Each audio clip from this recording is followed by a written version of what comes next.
L'université Andrews élit un nouveau président. La conférence de la jeunesse adventiste pour le Christ rassemble des centaines de personnes en Australie. Un programme d'ADRA encourage l'alphabétisation au Salvador. Un hôpital en Malaisie s'associe à une compagnie aérienne pour promouvoir la sécurité des voyages. Le développement de ces titres et d'autres nouvelles encourageantes aujourd'hui sur ANN.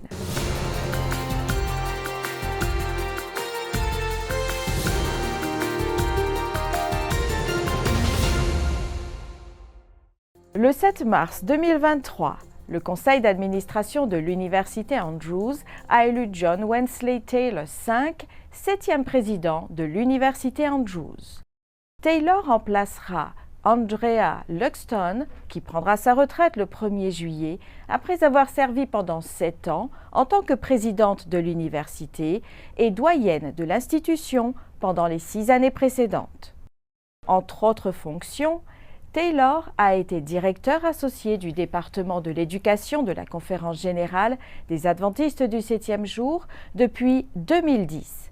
Il a déclaré « Par la grâce de Dieu, je m'efforcerai de diriger avec empathie et compassion, un objectif clair et avec une intégrité morale et éthique. » Pour la 3e année consécutive, l'hôpital adventiste de Manaus s'est classé parmi les meilleurs hôpitaux du Brésil dans un classement réalisé par le magazine nord-américain Newsweek. Cette année, l'établissement a obtenu la 24e place parmi les hôpitaux brésiliens. L'hôpital adventiste de São Paulo figure également dans le classement. Bonjour, l'hôpital adventiste de Manaus fait la une de Giro Saudi. Le magazine nord-américain Newsweek classe l'hôpital parmi les meilleurs du Brésil pour la 3e année consécutive. L'institution valorise l'excellence et offre la plus haute qualité de soins et de sécurité. Et nous irons de l'avant sans ménager nos efforts pour offrir d'excellents soins humanisés et une expérience positive à nos patients. L'enquête menée en collaboration avec une célèbre société de recherche statistique évalue des aspects tels que l'expérience et la sécurité des patients, les soins infirmiers et les technologies modernes. Cette année, sur plus de 2300 hôpitaux dans 28 pays, le classement nous place une fois de plus parmi les meilleurs au Brésil. Ce résultat renforce notre engagement à poursuivre cette mission de soins infirmiers et de technologies de pointe. Suivez-nous sur nos réseaux sociaux pour ne rien manquer de ce qui se passe ici. Intitulée, appelée par son nom, la conférence de la jeunesse adventiste pour le Christ, la JAC, a rassemblé des centaines de jeunes à Melbourne, en Australie. Elle s'est tenue à l'hôtel de ville Saint-Kilda avec plus de 420 participants inscrits et plus de 250 personnes en visite le jour du sabbat. Tout au long du week-end, des temps d'adoration matinaux, des ateliers et des programmes de louanges en soirée ont enrichi le programme. L'après-midi du sabbat, les participants à la conférence ont été envoyés dans la ville de Melbourne pour une action de sensibilisation. Ils ont fait la promotion de la prochaine campagne d'évangélisation du pasteur Doug Batchelor, l'un des orateurs invités pour l'occasion. 400 réponses à des sondages, dont 36 demandes d'études bibliques, ont été recueillies. Les gens ont sollicité des prières et manifesté un intérêt pour les études bibliques, les programmes de santé et les programmes pour les enfants. Ce week-end a été une bénédiction et un encouragement pour moi, personnellement, en entendant les messages, les témoignages et en voyant les décisions prises. Dieu m'a rappelé l'appel qu'il m'a adressé, a déclaré le président de la JAC, Samuel Kitewski. La JAC de l'année prochaine aura pour thème « À la croisée des chemins » et se tiendra à Melbourne en janvier 2024. Près de 200 personnes ont reçu des soins médicaux gratuits lors d'une clinique mobile de mission parrainée par Advent Health à Western Springs dans l'Illinois. La clinique mobile visait à aider les personnes et les familles qui n'ont pas les moyens de payer les services de santé. La situation des visiteurs a aussi été évaluée, puis présentée ou recommandée aux services sociaux pour les bons alimentaires et les suivis chez des conseillers. C'est la première fois à la Grange, mais c'est la deuxième fois que nous organisons un événement annuel médical. Nous offrons les soins primaires, la podologie, l'optique, les soins dentaires, la pédiatrie, la pharmacie, des médicaments gratuits, des tests de glycémie et nous vérifions leur taux de cholestérol. Nous les mettons en contact avec les ressources déjà présentes dans la communauté. Nous les exposons à ces ressources afin qu'ils puissent continuer à bénéficier de soins de qualité et à aller mieux. La mission, la prise en charge, ne s'arrête donc pas là dans cette clinique. Il ne s'agit que d'un premier pas dans cette direction. Ils aident beaucoup de gens, surtout si vous n'avez pas d'assurance maladie. Ils sont très gentils, aimables et accueillants. Ce que vous faites est une très bonne chose. J'essaie de venir le plus souvent possible. J'ai quitté le Ghana en 2018 pour étudier aux États-Unis. Il y a un mois, ma famille s'est installée ici. Parce que c'était gratuit, nous avons décidé de venir en consultation. C'est tellement pratique d'avoir tout à proximité. Il suffit de se déplacer d'un endroit à l'autre. Le lycée de Lyon entretient un partenariat de longue date avec Advent Health et surtout avec l'hôpital La Grange. Il propose des métiers de la santé, des cours et des visites à l'hôpital. Et ce centre de soins gratuit nous amène encore plus loin. Il est une ressource formidable pour notre communauté. Tout le monde est un ange ici, et tout cela au même endroit. L'orthopédiste, le dentiste, les ophtalmologues, ils sont très serviables. C'est ce que nous faisons, c'est notre objectif. Nous prenons soin d'une communauté qui procure de la joie et cela encourage par la même occasion. C'est une excellente initiative d'Advent Health de proposer ce programme gratuit pour que les personnes bénéficient d'examens médicaux et d'informations. La communauté remercie d'avoir organisé cette mission. L'Église adventiste du 7e jour, dans la région interaméricaine, a tenu une réunion consultative de 2 jours sur les ministères des publications à son siège, situé à Miami, en Floride, aux États-Unis. La réunion avait pour but d'inspirer et de motiver les administrateurs de l'Union et les directeurs des ministères des publications à planifier et à redécouvrir de nouvelles et meilleures pratiques pour engager l'Église dans l'accomplissement de la mission par le biais de la presse écrite. Le pasteur Almir Maroni, directeur des ministères des publications de la Conférence générale, a parlé aux dirigeants de leur responsabilité de définir leur réalité, de leur travail et les défis auxquels ils sont confrontés dans le ministère des publications afin de confirmer et de renforcer la vision et la mission. Maroni a déclaré « Les colporteurs sont importants et pertinents parce qu'ils font un travail que personne d'autre ne peut faire. » Il a ajouté « Il y a un énorme potentiel dans l'accomplissement de la mission. » Il suffit d'imaginer que chaque personne s'implique dans le partage des publications. Les dirigeants des églises des 24 unions de la division interaméricaine se préparent à une distribution massive du livre La tragédie des siècles, le 18 mars 2023. Après une courte pause, nous reviendrons avec un nouvel épisode sur l'Asie et sur un programme d'ADRA en faveur de l'alphabétisation au Salvador. Why is there evil in the world? Are Christians hypocrites? Is the Bible a fairy tale? Does Jesus love everyone? Church doesn't feel relevant to my life. Is God even real? You have questions?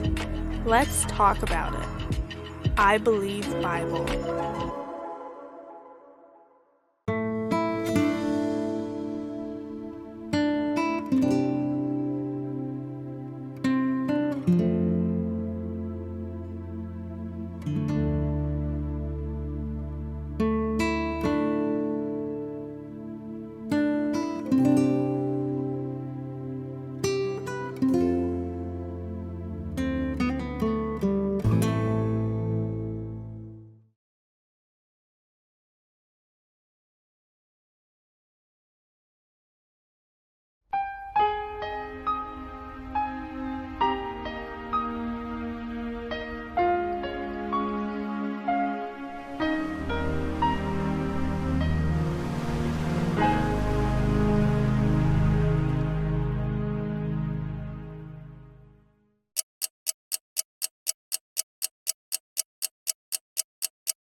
Plus de 500 personnes au Salvador ont appris à lire et à écrire grâce à une initiative annuelle soutenue par ADRA, l'Agence de développement et de secours adventiste, et au partenariat avec le ministère de l'Éducation du Salvador. Des centaines de personnes se sont assemblées à l'école professionnelle adventiste de San Juan Opico, Libertad, en Amérique centrale, pour une cérémonie spéciale de remise des diplômes durant laquelle 521 personnes ont reçu un diplôme pour avoir terminé le programme d'alphabétisation en 1 an. Le pasteur Eli Henry, président de l'Église de la Division interaméricaine, a salué le travail acharné des membres bénévoles de l'Église, d'ADRA et de l'administration de l'Union pour leur engagement de plusieurs décennies à améliorer la vie de tant de personnes dans le pays. Les statistiques nationales montrent qu'en 2019, en moyenne, 30% ou plus de 500 000 personnes ne savaient pas lire ou n'avaient pas atteint le niveau de la 6e, a déclaré Alexander Figueroa, directeur d'ADRA au Salvador. Il a également indiqué que 70% des personnes inscrites au programme d'alphabétisation sont des personnes âgées et 90% d'entre elles sont des femmes. Lorsque nous offrons l'éducation, nous apportons le développement, a déclaré Figueroa. Chaque bénéficiaire a reçu son diplôme, un manuel de lecture et une Bible. Le pasteur Abdel Pacheco, président de l'Union du Salvador, a félicité tous les bénéficiaires et a remercié les agences gouvernementales et les donateurs d'avoir aidé au cours de ces 2 dernières décennies à améliorer la vie de milliers de personnes à travers le pays. L'épisode d'aujourd'hui apporte plus d'informations sur l'importance du travail accompli par l'ASI, une organisation de membres laïcs adventistes du 7e jour. Depuis ses débuts modestes, l'ASI s'est développée en une organisation qui donne aux ouvriers de Dieu les moyens de prêcher le message de l'Évangile dans le monde entier.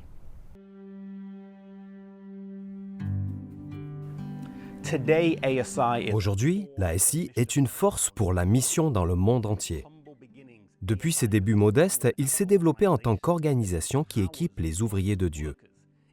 En 1947, il a commencé lorsque des institutions autonomes organisées en réseau florissant et inspirées par l'école Madison se sont regroupées pour former l'Association des institutions adventistes autonomes. Elles ont ensuite été organisées en départements à la conférence générale. Au début, l'ASI ne comptait que des organismes d'enseignement et de soins de santé. Puis des entreprises, des entrepreneurs adventistes et des professionnels ont été inclus. Cette expansion et cette diversification ont conduit au changement du nom de l'organisation qui est devenue Société et Industrie adventiste laïque en 1979. Comme Sutherland et Magan, il y a plus d'1 siècle, il existe de nombreux visionnaires laïcs engagés dans la lutte contre la pauvreté au sein de l'Église adventiste, qui ont un véritable désir de hâter le retour prochain de Jésus par un effort missionnaire concerté. Comme l'apôtre Paul, ils sont des faiseurs de tentes, occupant le marché du travail et les artères urbaines dans le monde entier. Lorsque Paul était à Rome, il exerçait tranquillement son métier, recevant un flot régulier d'invités désireux d'en savoir plus sur Jésus. Aujourd'hui, comme lui, de nombreuses personnes sont prêtes à utiliser les compétences et leurs outils, non seulement pour gagner leur vie, mais aussi pour gagner des âmes. L'ASI existe pour fournir à ces gens et ces organisations le soutien nécessaire pour prospérer.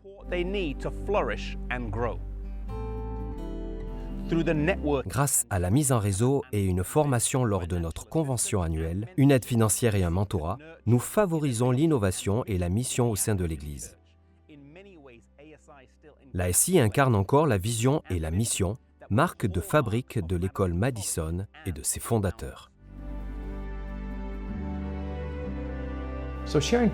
Partager le Christ sur le marché est la devise de l'ASI.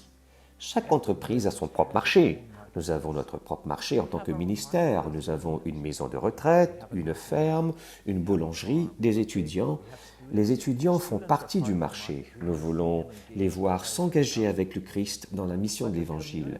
La communauté aussi en fait partie. Lorsque nous nous engageons auprès d'elle en fournissant des services et en faisant des affaires, nous voulons le faire de façon à partager la bonne nouvelle du Christ de manière efficace. Où que vous soyez, vivez, travaillez, étudiez, Dieu veut que vous contribuiez au ministère qui doit s'exercer au-delà des murs de l'Église. Grâce à l'AIC, vous apprenez comment partager le Christ en tant qu'étudiant dans votre université, au travail en tant que professionnel, en tant que médecin, homme d'affaires, artiste, graphiste. Il y a des façons étonnantes d'apprendre à partager le Christ. L'ASI devient le pool, le cœur même de ce qu'est l'adventisme. Il s'agit d'un mouvement laïque. Ellen White déclare « L'œuvre de Dieu sur cette terre ne pourra jamais être achevée tant que les membres de notre Église n'uniront pas leurs efforts à ceux des ministres et des responsables de l'Église. » C'est donc d'une importance vitale. L'ASI s'engage à répandre le message des trois anges dans le monde entier en cette génération. Chaque projet qu'elle entreprend, chaque personne qu'elle forme et équipe est un maillon de cette longue chaîne menant vers cet unique objectif.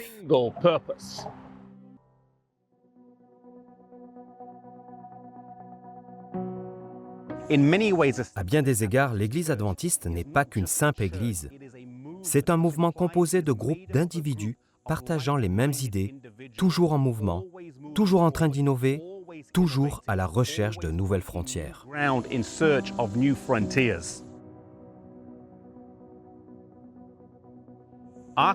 Notre vocation d'adventiste est claire. Le message des trois anges au monde entier et les méthodes utilisées tout en étant en harmonie avec la Bible et l'esprit de prophétie doivent demeurer au fait de l'évolution du monde. Nous devons franchir la ligne de démarcation entre les principes bibliques et l'innovation progressiste, le tout dans la poursuite d'une vision globale unique.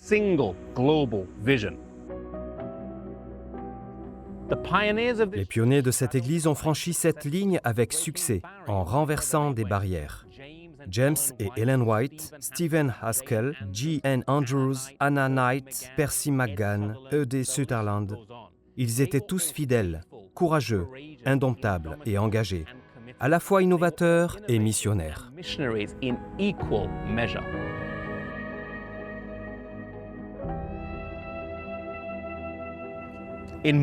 En Matthieu 28, au verset 19, Jésus nous confie le mandat évangélique. Il nous a ordonné d'aller dans le monde entier et de faire des disciples.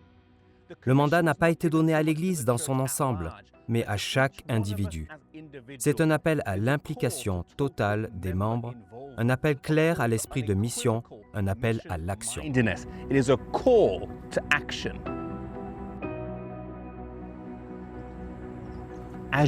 En contemplant le travail des pionniers, demandez-vous ce que vous pouvez faire dans le travail qui vous attend.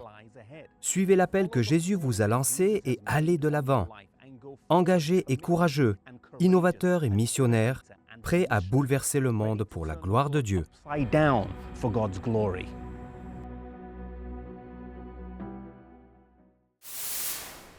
Nous faisons une courte pause et à notre retour, nous verrons comment un hôpital de Malaisie s'associe à une compagnie aérienne pour promouvoir la sécurité des voyages.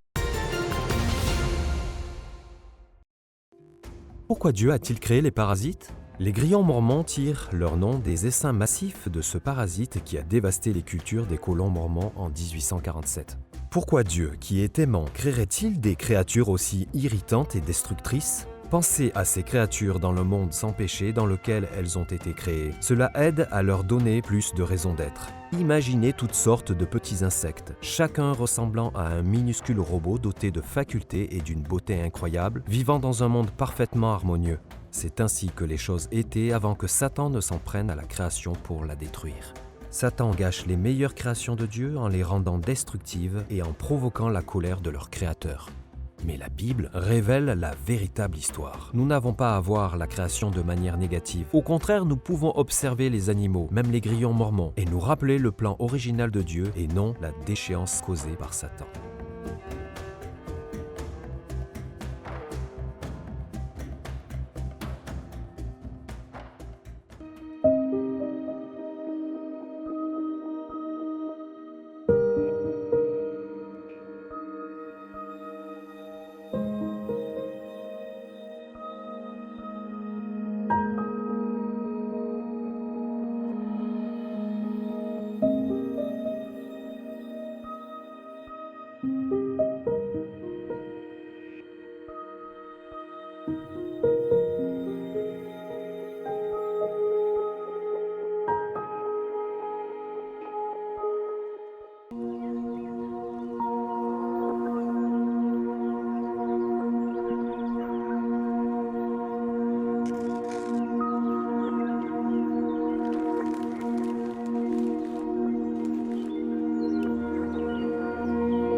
L'hôpital adventiste de Penang, une des institutions les plus prestigieuses de Malaisie, a conclu une alliance stratégique avec Fireflies Airlines pour promouvoir les voyages médicaux dans le pays.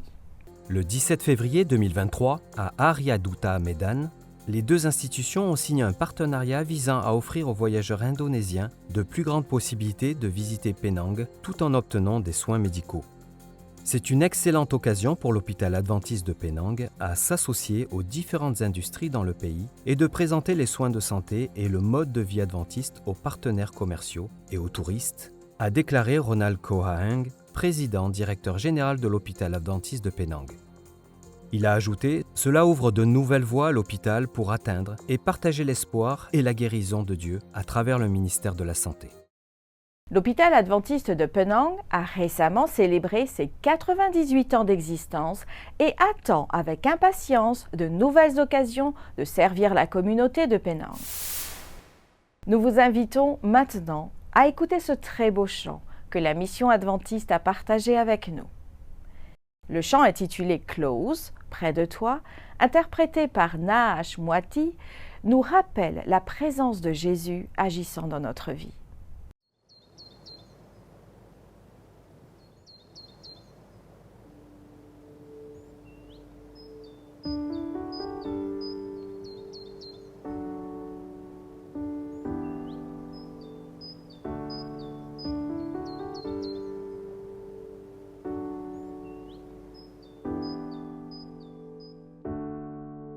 Like a candle to the sun, your light is brighter than mine. Like a servant and the master, my ways can't compare to yours. Like the question and the answer, your wisdom tells it all. Close to you is where I'd rather be. Close to you is where I'd rather be. Your embrace is what I need, my life on you to build, and my needs for sure you shall meet. At your time I'll be complete. Jesus, wrap me in your arms, the same ones bruised for me. Close to you is where I'd rather be. Close to you is where I'd rather be. Where all my flaws are known and your grace still shown to me. All imperfections brought before you, so I can grow. Close to you is where I see my need for life that only you can give. Close to you is where I find my comfort, knowing I am loved. Close to you is where I see my need for life that only you can give me. And close to you is where I find my comfort, knowing I am loved. Close to you, I am loved, and I know I am loved. Merci d'avoir suivi ANN. Rejoignez-nous la semaine prochaine pour plus de nouvelles du siège de l'Église adventiste du 7e jour. Savez-vous que l'Église adventiste du 7e jour a une chaîne YouTube où vous pouvez regarder ANN Vidéo, ANN in Depth et plein d'autres vidéos étonnantes sur la prophétie, la santé et l'étude de la Bible? N'oubliez pas de cliquer sur « S'abonner » pour ne jamais manquer une nouvelle vidéo. Nous vous invitons à laisser un commentaire ou une demande de prière. Une équipe prie pour vous 24 heures sur 24 et 7 jours sur 7. Avant de vous dire au revoir, nous vous laissons avec une bonne nouvelle tirée du livre Romains chapitre 8 au verset 28. Il est dit « Nous savons du reste que toute chose concourt au bien de ceux qui aiment Dieu, de ceux qui sont appelés selon son dessein. » C'était notre programme de cette semaine. N'oubliez pas que vous pouvez toujours visiter adventiste.news pour des nouvelles quotidiennes et des vidéos. Nous nous retrouvons la semaine prochaine pour d'autres nouvelles de foi, d'amour et d'espérance. Que Dieu vous bénisse.